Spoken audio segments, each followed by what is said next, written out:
যেভাবে মমতা ব্যানার্জি নীতি আয়োগের মিটিং থেকে চলে এলেন, পরিষ্কার বোঝা যাচ্ছে একটা পরিকল্পনা করে আগে থেকেই গিয়েছিলেন যে একটা ছুতো খুঁজব আর মিটিং বয়কট করব। সেই কারণে উনি যে কাজটা আজকে করলেন সেটা বাংলার পক্ষে ভালো হলো না। উনি যাবার পরেও একটা অছিলা তৈরি করে যে নীতি আয়োগের বৈঠক থেকে বেরিয়ে এলেন, আমি মনে করি এতে বাংলার ক্ষতি হয়েছে।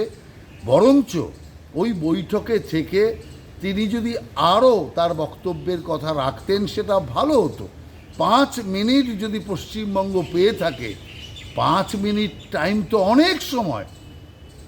বিবেকানন্দ মাত্র 2-2.5 মিনিটে তিনি সমস্ত জনতাকে খুশি করে দিয়েছিলেন। অতএব আমি মনে করি যে 5 মিনিট 7 মিনিট অনেক সময় আছে। এর তুচ্ছ কারণে পূর্ব পরিকল্পিতভাবে মমতা ব্যানার্জি ওখানে পৌঁছেছেন, আর মমতা ব্যানার্জি এটা করে একটা আলাদা পাবলিসিটি নেওয়ার চেষ্টা করেছেন।